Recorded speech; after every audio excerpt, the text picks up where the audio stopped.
Great. Uh, Good evening, folks, and thanks a lot for joining us. Today's webinar is about digital agriculture and how it's democratizing agriculture and agriculture markets. And welcome to Villgro, and I'm Srinivas Ramanujam. With me are some really awesome folks who are playing a very important role in both digitizing agriculture, bringing in this transformation. Some of them are in the front lines, and some of them here are those who are at the back supporting and ensuring that the scale is happening up fine. Yeah. So as I jump in, just a couple of points to note. Any questions that you have, there's a Q&A box. Please do type it in. If you intend it to a specific speaker, please do mention their name. As the webinar gets over at the end, there will be a short survey. Please do take it. Yeah. So just a couple of instructions as I jump in. Welcome, folks. So welcome Harry, Ritu, Purvi, Arjun, Purushottam, and Pradeep. It's fantastic to have you here. And today I'm actually not going to be defining. I'm not going to be asking anyone about what the AgriStack is, right? How to see it, or what is the shape. As I figured, it's really a really big thing which is evolving, and a lot of pieces are coming together.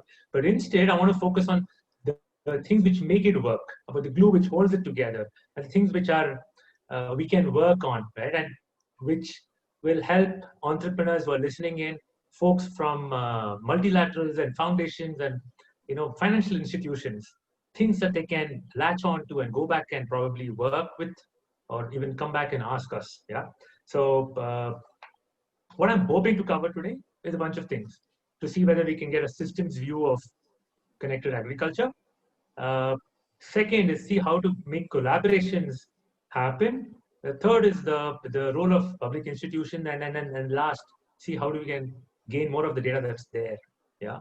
So the format I'm going to go in is I'm going to go one after the other, pose a specific question to a speaker, and I think we have just about time for one round of questions, and then we'll open it up for Q&A. Yeah. So with that, I want to start with actually Purushottam with you, because you're working at the Center for the Fourth Industrial Revolution. Yeah. And there's something that you're actively looking at. And how are you seeing this transformation in agriculture due to data? Because you spoke a little about how analytics are coming together, how you want to make analytics work rather than focusing on acquisition of data. Yeah. So can you spend a little bit of time about the bigger skeleton, the framework that you're putting in? Yeah, I think just to start with, my understanding of agriculture is only about 4 months into the system, and before that I have been in telecom and IT 25 years around in Cisco's and other companies across in India only. But then yes, I am hugely enthused and also overwhelmed with the kind of energy which I am seeing in this sector. Center actually is World Economic Forum Center is presence in India is through C4IR, which is Center for Fourth Industrial Revolution. The intent was to focus on emerging technology because we believe that sector like agriculture can, and similarly a few other sectors can be really transformed through technology, emerging technologies like AI, IoT, blockchain, drones. And maybe let me connect the dots. Like last week itself, we had a big workshop on a project called AI for AI, which is we launched with Telangana and national government, called Artificial Intelligence for Agriculture Innovation. And it's really amazing to see, and you asked the right question, Srinivas, is that analytics and data, practically the kind of tech innovations happening, maybe more than 500 startups really playing out across our ecosystem. And then if we add food, then it becomes 3,000. So it's pretty much a huge innovation happening. One big piece when I separate out, when we look at innovation is the data, like capture and the analytics part. Now these two things have to work together. The unfortunate part of innovation companies is that they invest so much efforts and money on collecting the data, or maybe connecting the data either directly or through some other sources. which ideally should have been made available as an open data or kind of a stack which should be at least plug in play. And the innovator should be focusing more on analytics and algorithms and solutions which are working on top of data. So maybe possibly that's where my thought, and we have been working across the whole industry ecosystem, both the technology world and the domain world and the financial and insurance world and the civil societies are trying to connect the dots with the government, also working with the Union Ministry of Agriculture, trying to figure out how do we really see this together. We are running a few pilots, and one of the founder, Pradeep, is here as well. So he is part of our one of the pilots that we're doing in Telangana. A lot of learnings on the ground. It's like one part of it is the assumption that yes, we can solve everything with the technology, but then maybe Pradeep will agree that many of the things actually need to be worked on the ground, on the physical presence with the farmers and understanding that ecosystem. Whether it is focusing on challenges around the initial stages of crops, about sowing, pre-sowing, and some of those selection of crops, and then looking at how do we arrange various government-related maybe services around it. Also then going ahead like crop health and looking at maybe other stages of crop beyond farm gate, pretty much technology transforming every pieces, and especially leveraging analytics. Maybe that's some initial thoughts, Srinivas. You're on mute, Srinivas. Thank you, Purushottam. There's something that you left open, and I probably, if you have time, I'll come back. But I'm going to take this and segue into Ritu, because there's something that you picked up, and I think Ritu is also very is a champion of that. Ritu, you've been championing collaboration within the ecosystem, right? And through ThinkAg, and even Ankur Capital is so focused on technologies for the next billion. And this is an area of personal interest to you. How do you see folks, how do you see these startups, innovators working in AgTech and data look at each other as collaborators? Right? And that's something even Purushottam spoke about, the plug and play and this. How do you see this happen? What's going to make people shift from competition to actually co-option? Thank you, Srinivas. Good question. I think over the years, I think, we see a lot of startups and a lot of innovations, and obviously are invested in a lot of them. We spend a lot of time sort of talking to the other side, the buyer, the customer here. And you realize that a lot of these, a lot of responses come back as, yeah, this is nice, but I want this also and I want that also, right? And in your mind, you're thinking, okay, well, this other company does and that some other company does. And how does this all kind of come together to actually, be a solution, a holistic solution for the customer on the other side, right? I think the question that you ask of sort of, collaboration here, I think somewhere, I don't think we've seen enough of that in the ecosystem. Obviously it's needed. It's needed for the scale to be driven. And it's kind of human nature, right? I mean, entrepreneurs are here and we've got a couple here, you've got an idea, you're building out that idea, you're in early stages. You also don't quite know the full trajectory, right, of where you go. So you see others as possible competition, and they possibly are possible competition, right? You don't know as you're in the early stage of all of this kind of happening, right? So I think from my point of view, I think one of the things that would be good for the ecosystem is to demonstrate that collaborations actually lead to additional value generation for each innovator or each entrepreneur. Because fundamentally, at the end of the day, you are heading your company, you're building your company, and value has to accrue to you, right? And I think we today lack the examples. And so if we can get those examples kind of happening, saying that, 1 + 1 is not like, minus 0.5 for you or something like that, but 1 + 1 is actually 4. I think that will probably create a situation where it allows a lot more collaborative solutions to actually come to get a larger market capture here. And I don't think we've seen that. I think we're in early stages of the ecosystem development in some senses. So that's fair enough. So, it may take a little more work. But I do hope that we could see some of that going forward. Just as, I don't think anybody worries about sort of integrating Google Pay solutions into their technology solution and say, hey, they might, be stepping on my foot, which they may. But today, at the startup level, I think there still is a bit of not full trust on how this all works, but that could sort of happen. And I have one more, worry here that if this doesn't really happen, right, there's going to be a next wave of startups where you're not building from the scratch levels that's happened over the past 5 years, right? You're building on infra that's getting built out, right? So if you don't do this quickly and get to scale, somebody would just come in sideways, and could be a large guy too that comes in and says, hey, look, I just take this existing infra, I build on this, and move on here. Interesting. Thank you. I'm going to come back on something later to you, Ritu.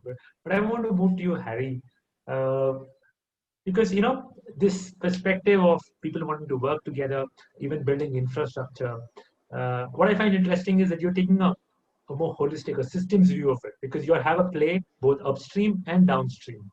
So can you help us understand how at the Rabo Frontier Ventures, you're looking at such connected or digital agriculture from a more zoomed out view, and what interests you, and how do you see those connections?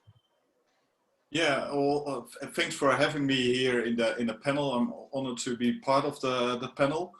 And actually, back to Ritu, I think maybe we should rephrase Darwin in the sense of, if you talk about collaboration, the one who can collaborate best is going to be the winner, because he's able to adopt easily and take advantage of what's going on in the context. But anyways, that's feed for thought. Back to your question. So I'm related to the Rabobank, which is a global player in the food and agri space. So we have presence all around the globe. And the mission of the bank is in the food and agri space is to help solve the food problem, the challenges we're facing in the food production and the distribution of food. I'm heading the corporate strategic investment arm of the Rabobank, called Rabo Frontier Ventures. It's a 150 million euro fund, and we do fintech as well AgriTech investments, also all around the globe. And interesting enough, there is an interesting blend between these two.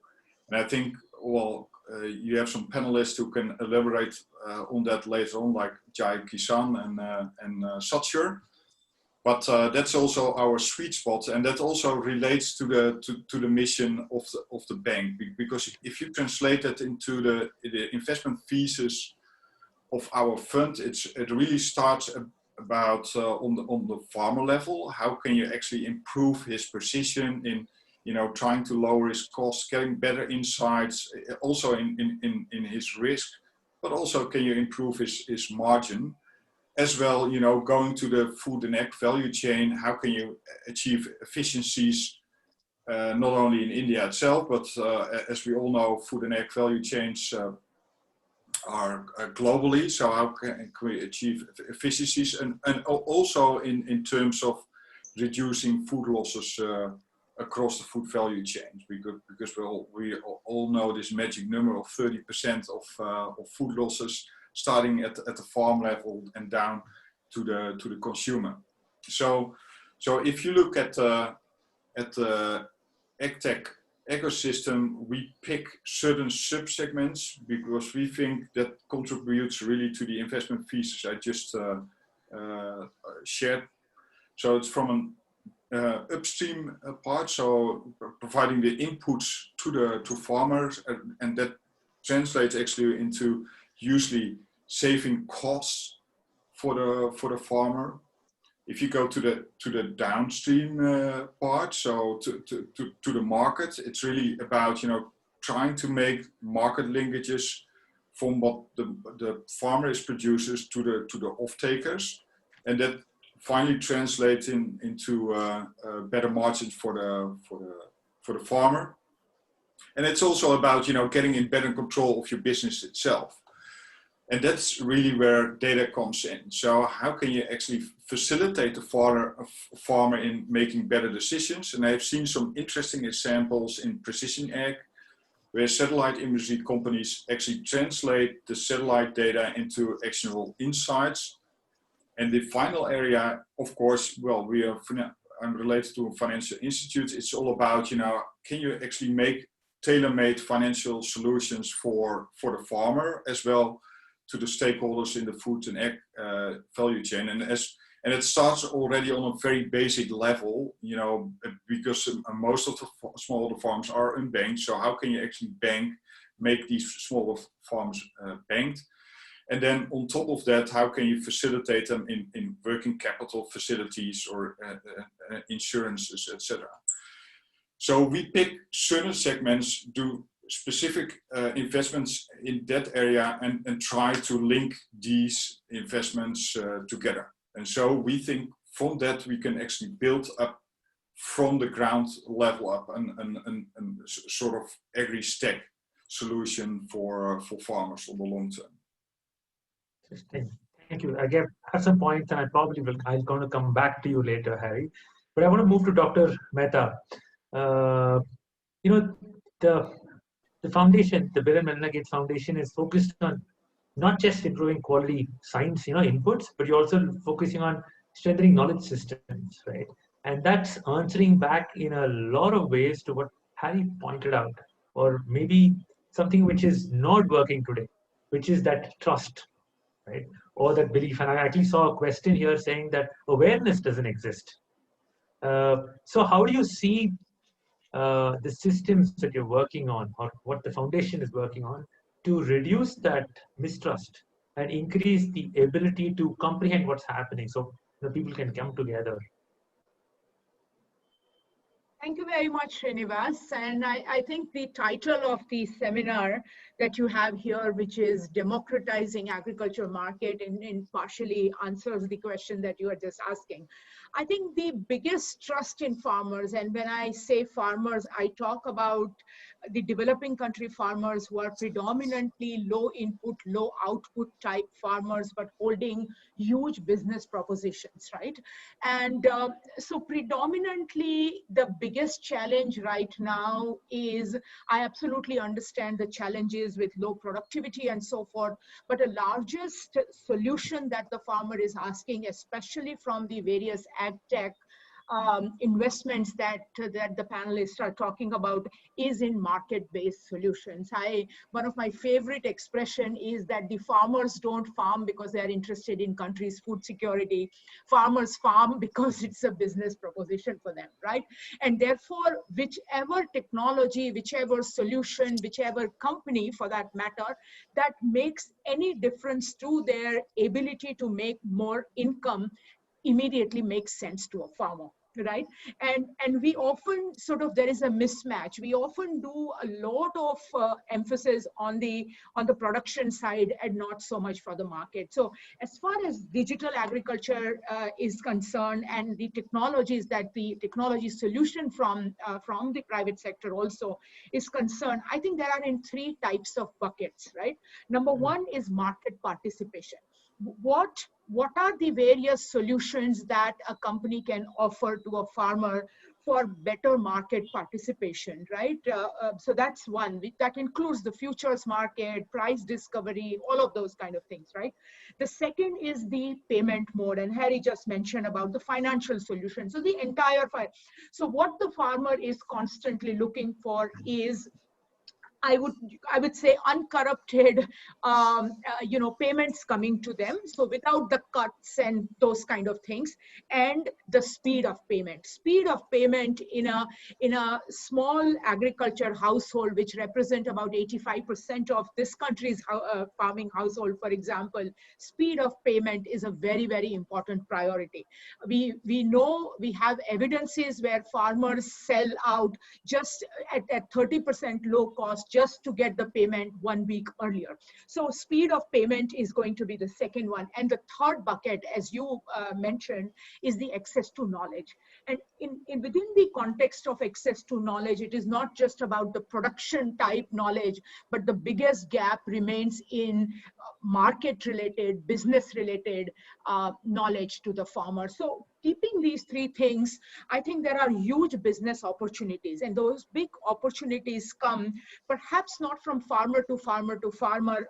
Ritu, I think you were making a very, very powerful point about the collaboration, right? Any of the farmer facing services that is going from the industries, if they are combined together and taken as a package, it suddenly makes a lot of sense to the farmer. Why is the Indian farmer still so reliant upon, say, for example, the agro dealer or the shopkeeper at the village level? I think one of the biggest thing they have to offer is it's a package service. You know, if my tractor's not working, the agro dealer will have screws for that.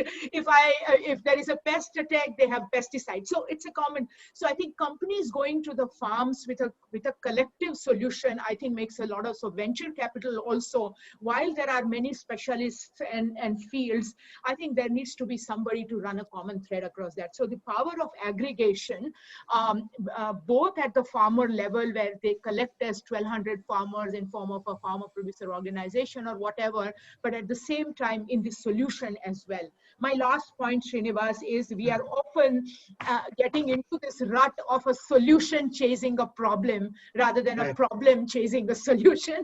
So I think we need much better understanding of what the farmer is looking for. Again, not from a social perspective, but purely from a business perspective. Got it. Thank you, Ritu. Thank you. There was, I think, a lot of food for thought there, and I'm going to come back.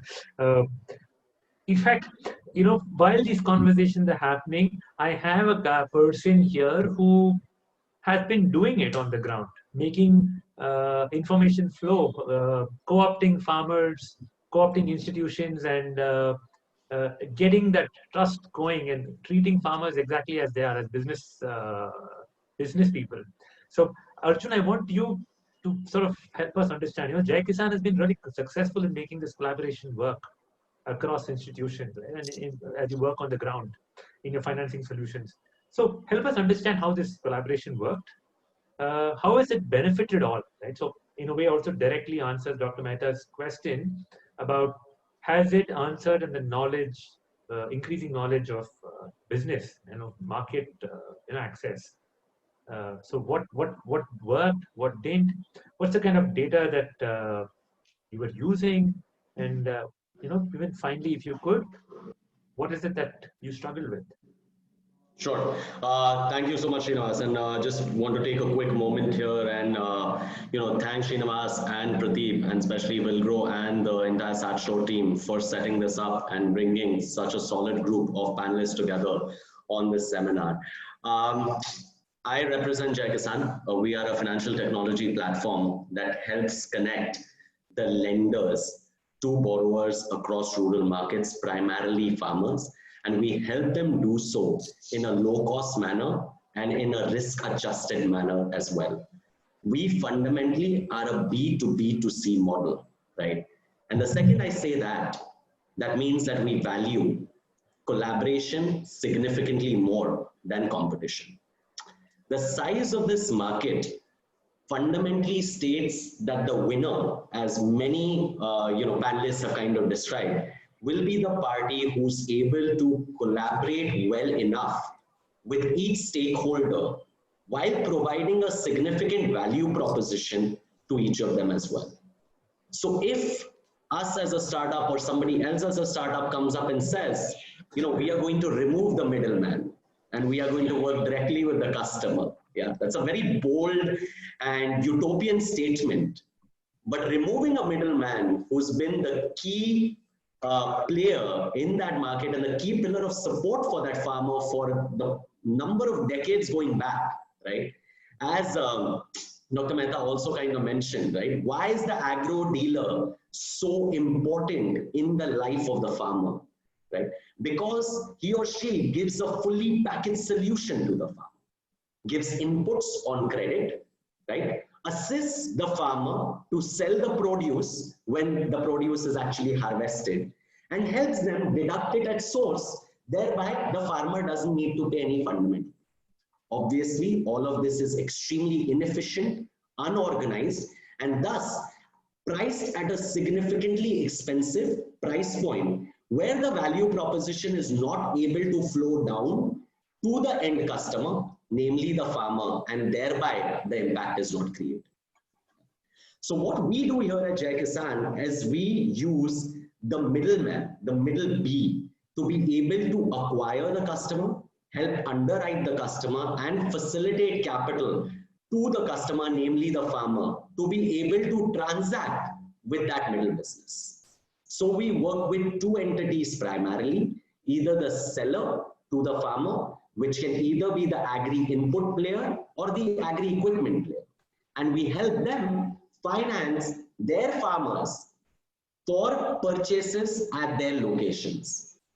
So basically, we are underwriting the transaction between the agri-input or agri-equipment retailer and the farmer at a significantly cheaper cost than what they would be able to access informally.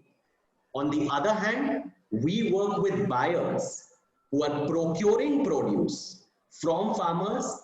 And Dr. Mehta, as you mentioned, right, the point for a farmer is to be able to get money instantly. And they would be ready to give a significant trade-off for that. And we've seen this, right? And that is where we've come up with a product called invoice financing, where instead of being paid 15 days later or 30 days later, the farmer is paid on the spot. Now, in some interesting models, right, we are also growing, we are also a startup, and we are also evolving day by day. Right? We've been able to bring the entire value chain to the farmer. So I'll just run you through a very, very quick example of what we've been able to do in Nilgiris. Yeah, and Nilgiris, ladies and gentlemen on the call, is a location, let's say near Ooty, is a place where the closest agri-input seller is about 3.5 hours away, and the closest mandi is about 6 to 7 hours away. Yeah, and it's not a very simple road to drive through.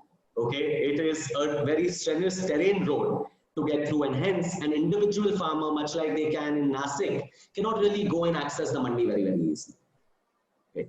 So there we've been able to connect lenders to the farmer to procure seeds, fertilizers, chemicals, and micronutrients at a proper maximum retail price, not over that, which is what they usually procure at, right? Financing them at a rate of interest under 18%, having a marketplace player come and buy their produce, and we get repaid, or rather the lender gets repaid from the buyer of the produce. Hence ensuring a complete closed loop value chain end to end. And hence the farmer just needs to walk in to the collection center of the buyer of the produce, where they are provided the seeds, fertilizers, chemical, micronutrients without any payment from the farmer, with just a simple recording that the farmer has taken XYZ in raw materials. The farmer is provided complete support by that market linkage player or off-taker, and hence the SOP is very closely guided of that particular farmer, ensuring that the quality and quantity of produce is actually being delivered. And finally, the farmer is able to come sell or provide their produce to the end buyer, where the payment flows in to the lender party. Now, this wouldn't have been possible if the lender, Jai Kisan, the input supplier, and the buyer party were not ready to collaborate with each other and provide data to each other, so that the underwriting engine can digest the same and actually facilitate financing on the same. But I believe that when entities like this are able to understand the value proposition that will be created by coming together, rather than building these skills within their own companies, which will take a significantly longer time, and at a point where you won't be really able to focus on your core strength, is when you are able to provide a winning value proposition for the end farmer. Yeah, and I think so I will take a pause there, Srinivas, and kind of would love Arjun, to you are go. very convincing. I think you already have a bank which wants to sign up with you. I see the chat box that you already have the phone number and the name of the person who from Bank of Baroda who says, "Are you willing to partner with them?" So that's awesome. Congrats. You got business with your 5 minutes uh, answer, right? So, but Pradeep, I want to not the least, and also very important because I think you've been a pioneer in the way you've been using data. Is Satshar has been working a lot with the financial services segment, right? In reducing risk.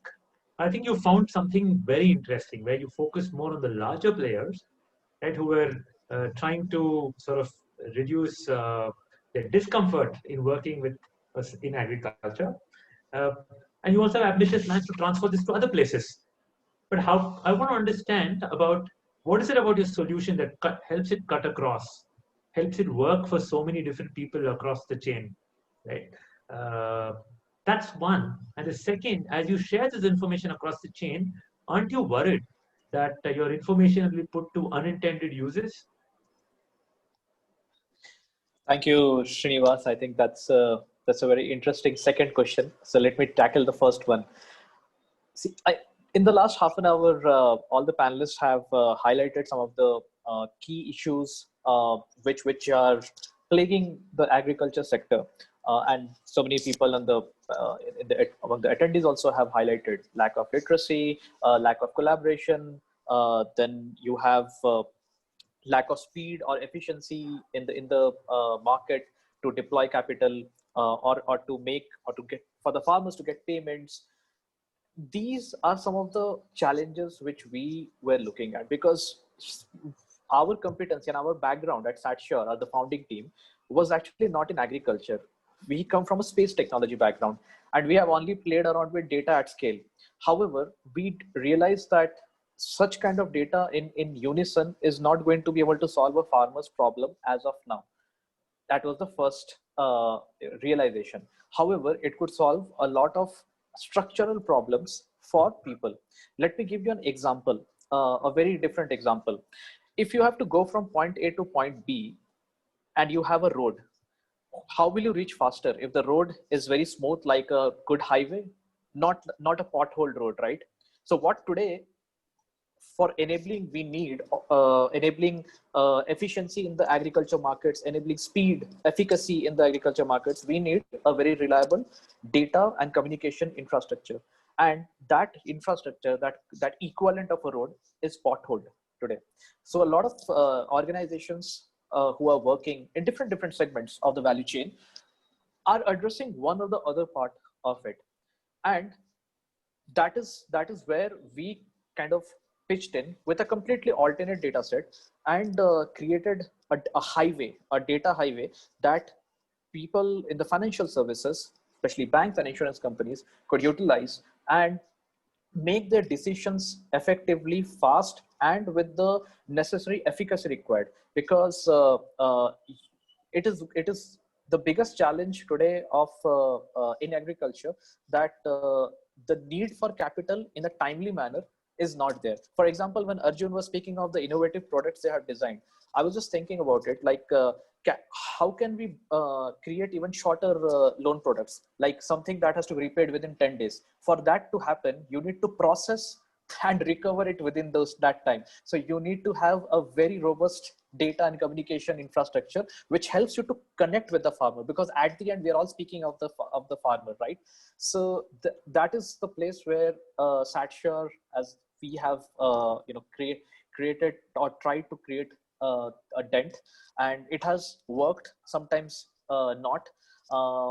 One of the things that definitely I believe we need to also discuss is, as a country and as a community, how do we make sure that organizations who are trying to get into this digital agriculture bandwagon, they are also literate enough to understand what it means. Then only they can teach the farmers what it means for them, right? Because it is going to be very difficult to go bottoms up with a digital agriculture strategy.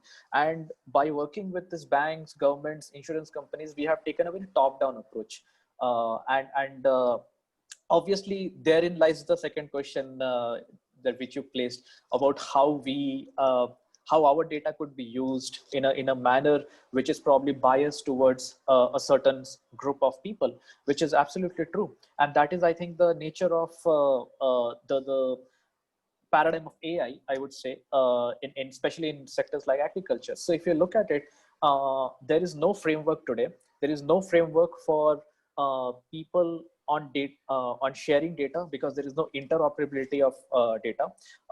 Data itself, what government publishes, is not easily accessible, which means that people who are building information or analytics over these kind of data sets, the accuracy or the efficacy of these kind of solutions are not known, and there is no accountability also of these solutions. And finally, these are going to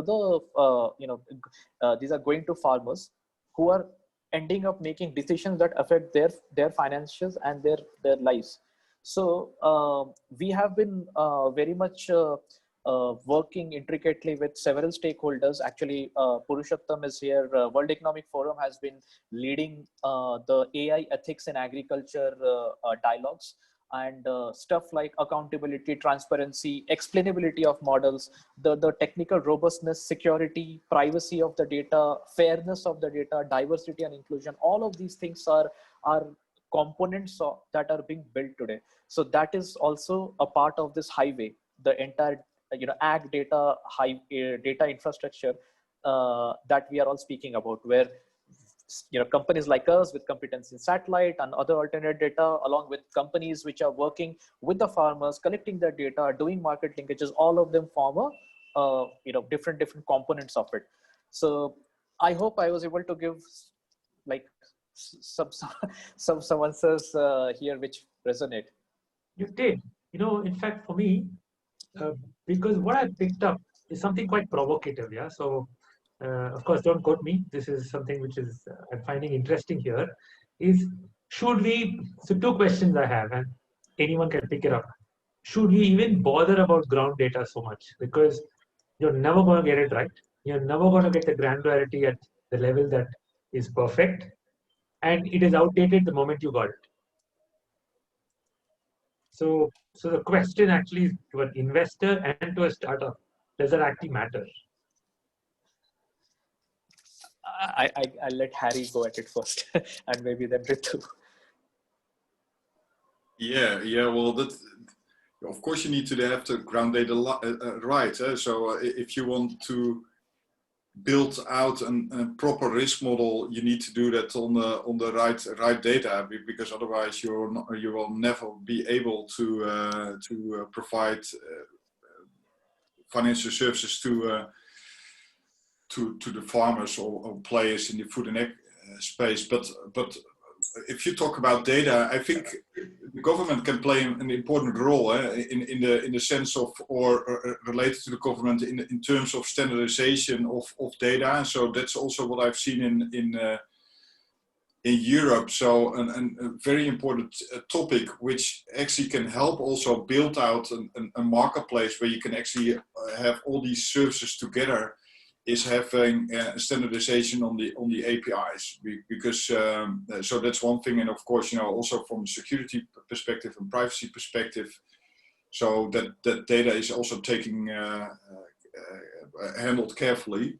So I think that's an important role. And the other thing is, which I think is interesting, what I've seen in Europe, that the banks were actually forced to open their data towards third parties. So it was really about how to stimulate competition in the financial services. So that's being done by the PSD2 directive, the Payment Service Directive 2, and that really stimulate innovation within the financial industry. So I think that's also could be also an ingredient to stimulate innovation and access to data, which is essential in the AgTech sector. Thank you. And Purushottam, actually, I'm coming back to you because of that. There's an immense amount of data already sitting in this in the country. And folks like an IFCO to an SPI, they've been here for so long and they've worked with such massive organizations.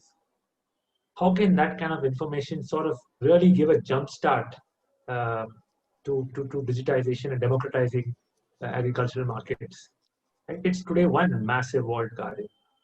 Yeah, no, I think you're right. The kind of data which is already available in various forms and shape, whether it's digitized or whether it's available in fully interoperable condition, that may be secondary question, but the amount of data which has got generated and could be made available is huge. So one is that we are working very closely with the Union Ministry of Agriculture, where there is an initiative called Building a Digital Agriculture Blueprint. This is like a few agencies working together, and there are 4 parts of it: building the whole scope and vision of building a platform of platforms of all the data, looking at architecting in such a way that what we were discussing, Harry was mentioning about how do you take an API dip into that, and it could be made available across the ecosystem.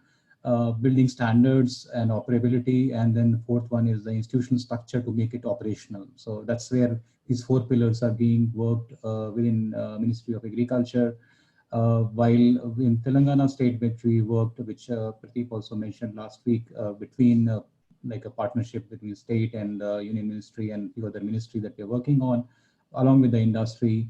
We created 4 working tracks, while the other tracks are more focusing on applications around various stages of crops. One big working group which we are establishing is only focusing on data stacks. Data stacks like soil health card, land records, weather, looking at like 14 of them which we have built around. What is the current state of affairs in terms of availability, the clean data part of it, like whether the data is pure or how do you keep it dynamic. And then looking at future state of this data, like how do you really make and pick up a few low-hanging ones and make it available while we work on a roadmap for the rest of the things. So that's the kind of a work which we are trying to do along with the industry, state, and central government, and then pulling in whichever ecosystem play, and it's a cross section. We're not just looking at the digital organizations and only on startups, but also across the domain organizations and finance and insurance, and also FPOs and some of the think tanks. So trying to see that how can we put everybody together and solve this bigger piece, because the wealth of data which is already made available, I think it's better to even get at it going while we continue to focus on maybe putting up IoT sensors to collect more data, putting up drones to collect more data, and then make it more dynamic.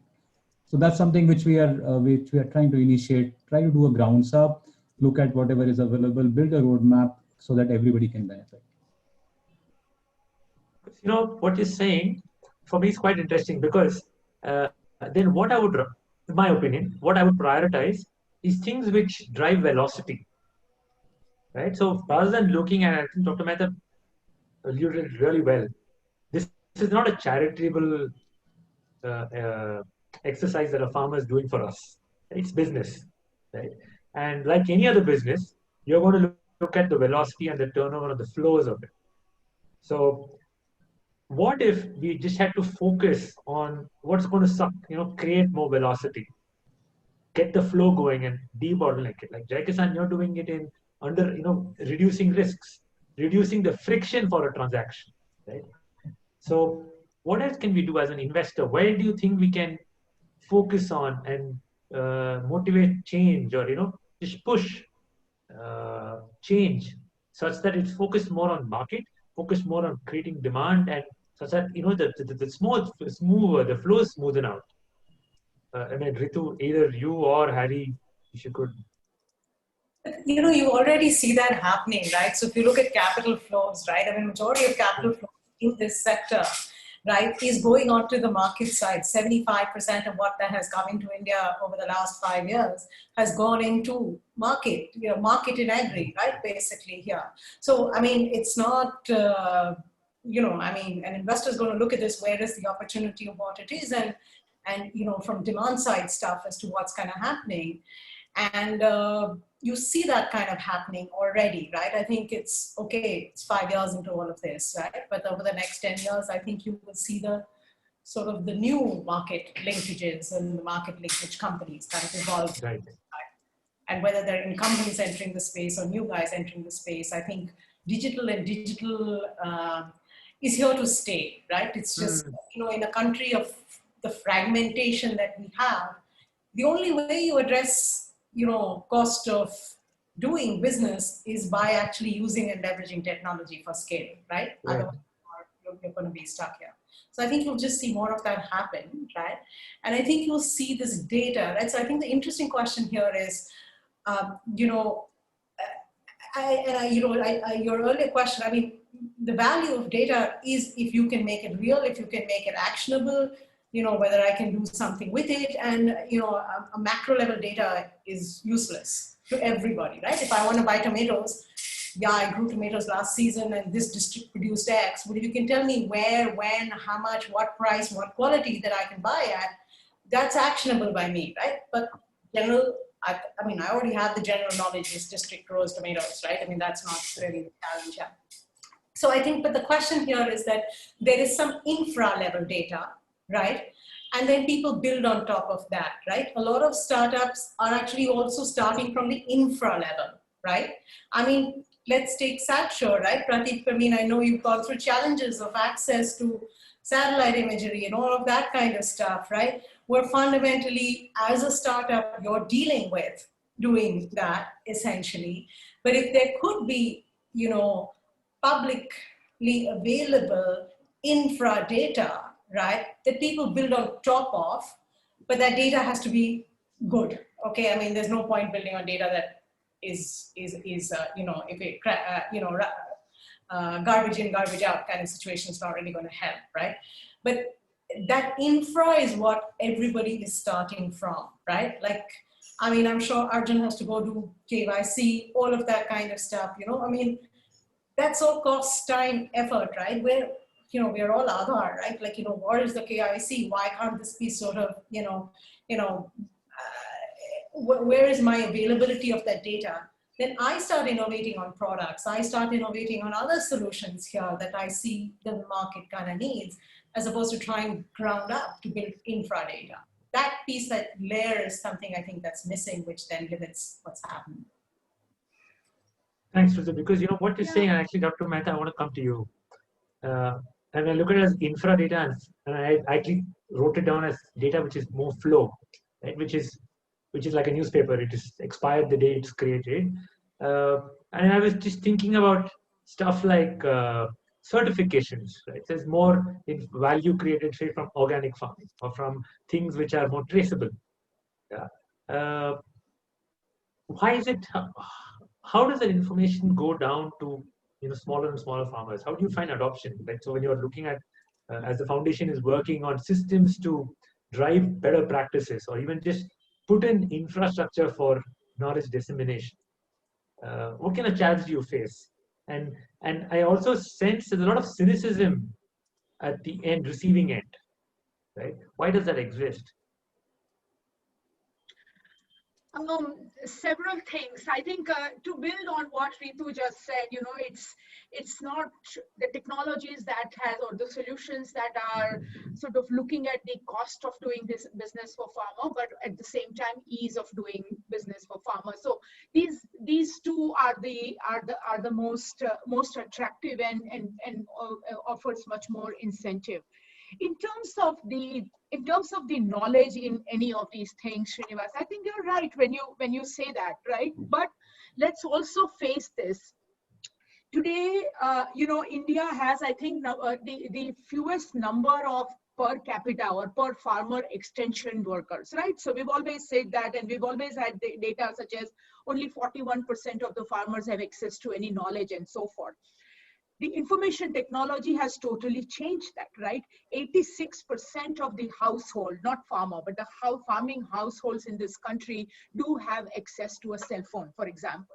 It's the question of leveraging upon that. And very interestingly, banks after banks would constantly complain. And I know there are a lot of bankers in the audience today, and they might debate with me. But banks after banks, constantly, frankly, you sit in an RBI committee, they also talk about, how payment is becoming a major challenge, right? The cell phone companies have never complained about that. Farmers do go and pay the cell phone bill. Why? It's because they see so much value in that machine. I mean, over the time in last few years, cell phones have become perhaps the most important farming equipment, right? And therefore, how do you sort of leverage upon that is going to be very important. But it's not just the question of the so-called hardware or that channel to reach out to the farmer, but the biggest trust issue is in what is it that we are taking to the farmers. I mean, frankly, it is the quality of the content that is going to the farmer that needs so much more attention. For example, I'll give you an example of commodities, right? Predominantly, about 80% of the information that is going to the farmers through these various ICT channels are based or are sort of limiting themselves to 9 agriculture commodities. There are so many more. Horticulture, you hardly see any content. Dairy, yes, but other livestock sector, you hardly see any content. So there are tremendous opportunities. And I think this kind of inclusiveness in terms of commodity, in terms of it's a huge business opportunity, because here there are areas which are pretty untouched, and that's where it needs to be bridged. Interesting. Because what I'm taking out, and you're right in that sense, because when we were at Villgro looking at to incubate a company, we found them one such company focused on medicinal aromatic plants. I had not even thought about it, but it's a significant enough market. And it wasn't going into food, but it was going into industrial use. And there were so much more cleaner systems. But your point is really valid. And I'm actually looking at folks like Arjun. When you look at opportunities, do you see such niches, or are you going to look at, like I'm going to go after cereals and such? So again, we will try to look at opportunities where we are able to acquire the customer and the data of the customer in the cheapest format possible, right? Be able to facilitate the financing to them in the cheapest format possible, and to be able to ring fence all sorts of risk that would exist with the production activity of the particular crop, right? Which would mean access to quality inputs, access to knowledge and information during the production cycle, and finally, the access to the market. Because the inherent goal of being able to ring fence this and to be able to facilitate it in the cheapest format possible would be to get the cost of capital to the farmer at the minimal rate that is available out there in the market, so that the most amount of value proposition is created for their growing operation as a business, right? Because they are also a business. There's an interest rate, it's an EBITDA and then a PAT, right? So EBITDA and then they're doing an interest rate and then a PAT, right? And that's how they need to also be able to think about it as they become more progressive and mature as farmers, but also as we become more developed as a country as a whole as well. Just one point question on that. What is your rate of, how many farmers lapse out of your service? My sense is that very few. How many, can you repeat that, Srinivas, please? I could not hear that. How many farmers lapse out of your service? Once they come to you and work with you, sure. My sense is very few would then opt out. Sure, yes. So with our case, farmers literally are stuck on crop cycle after crop cycle because it is such an integrated service that is provided to them, right? Obviously, the rate of interest fundamentally is dependent on what the lender is underwriting the same at, right? Which is dependent on how much we are able to ring fence the risks. But fundamentally, what we are able to do and what we hold ourselves accountable for is whatever cost of capital the lender underwrites the risk at, right? We will keep it limited to a 400 basis points on top of that. Unlike other entities who borrow at, for example, a 12%, and then the farmer in a Nilgiri Hills gets it at 24, 26, 28, 50%. So in our case, if it's coming at 12% from a bank, it's actually getting to the end customer, namely the farmer, at under 16% in that case, right? And that is that's for me. Sure. As Purushottam, as you're looking at building pilots, do you think that could be a way to start showing success? Literally finding closed systems where you can look at specific crop types, crop systems, where you have lesser number of variables, and then you start showing one success, and then you can start replicating it. Do you think that's possible? That's a way to think? Yeah, see, Srinivas, I think as all of us are discussing, agri ecosystem is too huge, right? So obviously, attempting everything through tech is going to be like a really difficult one. So idea also is to pick up very few use cases where we can really make a difference, because those high impact use cases can benefit everyone. And what we also, when we pick up a few use cases, we also understand the specific challenges around the data sets required for that particular use case. And then possibly we can go and corner that particular, those data sets. Like the one which we were talking about in case of Telangana, we figured out that if we have to really create input data for sowing patterns, which are happening now in Kharif season, the input from Agriculture University of Telangana was that I need a variety-wise data. It's like, because it's not just that you tell me paddy, but then I need a variety-wise data, which is more important. Similarly, like if you give me a crop health in pest infestation, it is better that if you can give me a 15 days window where I can at least take a response. So the data information which is required by the domain is also having very specific requirements in terms of what type, and then also with regard to the definition of accuracy. Like we can keep saying 95, 96%, but then various use cases have different level of requirements of accuracy also, because some of them for a farmer advisory may need maybe much higher accuracy compared to the one which is purely for the information purposes for the government for definition on the policy making. So it's basically a use case which will define, depending again on which part of the stakeholder you're touching, will define how do you really kind of design the whole solution itself and design the pilot. So as we are going in, our intent also is that while we look at these working tracks established for various stages of crops, we identify more and more pilots. And there's no point in looking at bringing in physical goods and then putting it in one place and then doing a sandbox or doing a pilot. Wherever the pilots are already happening, we just kind of input the data and maybe bring a dashboard and see that, okay, what is so good in that which can be brought into these scenarios. And it was really good to hear that more or less every industry ecosystem player is involved in one or two pilots here and there, rather more than one pilots. Why do you really create more pilots like this? You can kind of create a more like an ecosystem where everybody, all these pilots can collaborate with each other and learn from each other. Yeah, that's a great thought, because if there are folks here who are supporting pilots or working on such pilots, if you could collaborate right here, then it potentially can start leading to results or evidence quicker, right? So that's food for thought. Thank you. I just have a last couple of minutes, and so I think I've also gone through a fair number of the questions. In a way, sort of summarized it. But there's just one question I don't think we touched upon.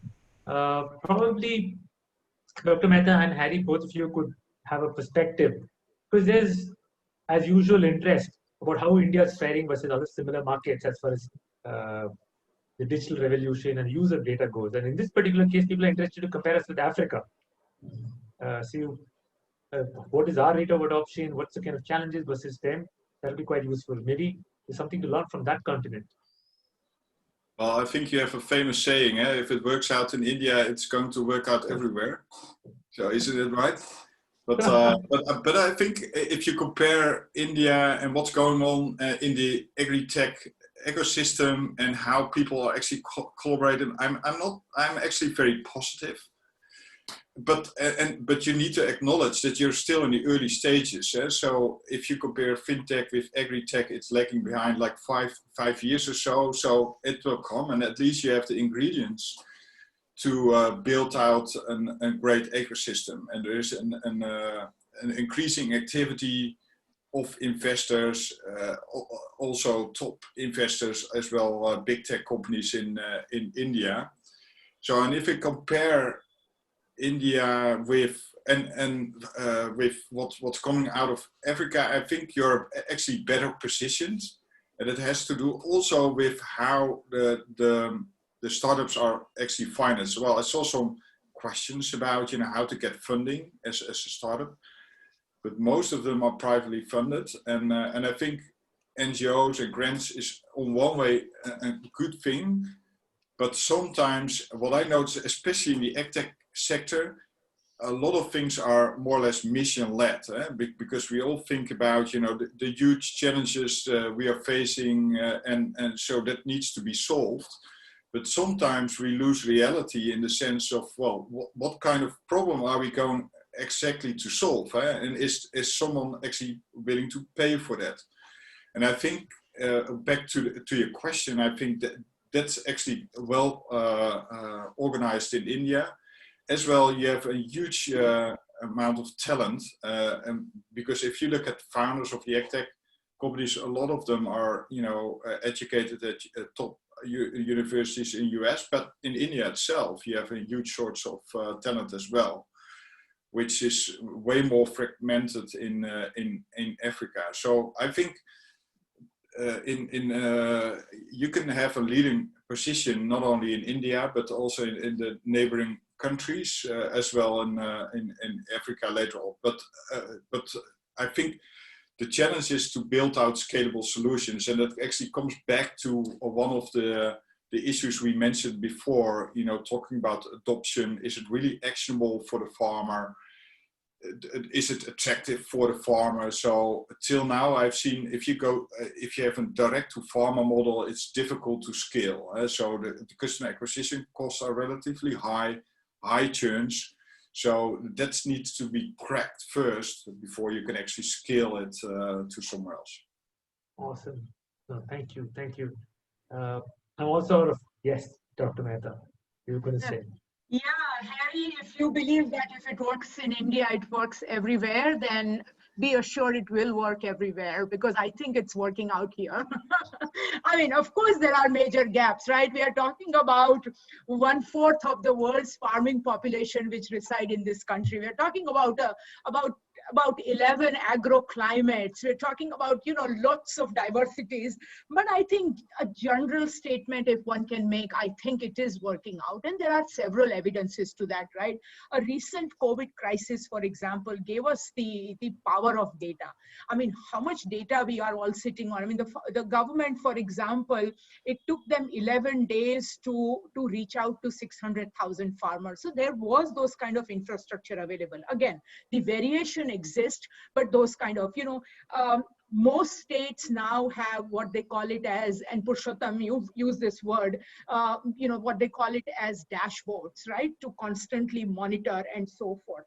I think what is very fundamentally now important is data, not just data collection and not just sitting on data, but data utilization and data sharing. I think it all now boils down to that. And it is, you know, the data sharing and data utilization is where public-private partnership is going to be very, very important. So I think that's going to be definitely very important. And the, you know, various agri infrastructure fund and so forth.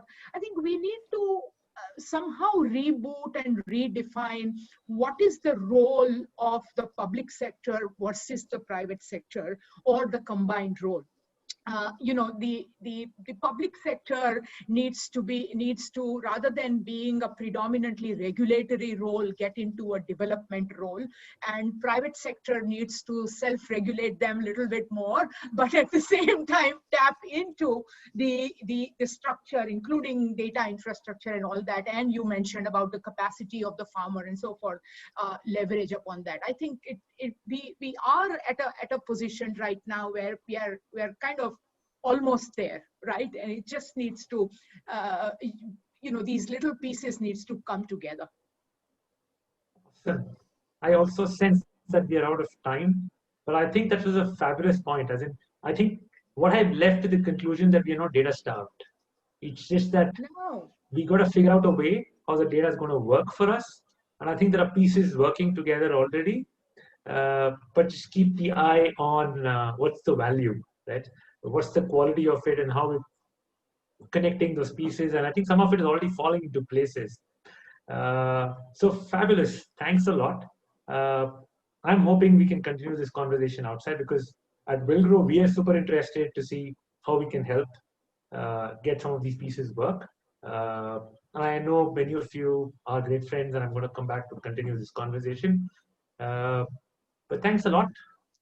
Have a great week and a great evening now. Yeah. Thank you. Thank you.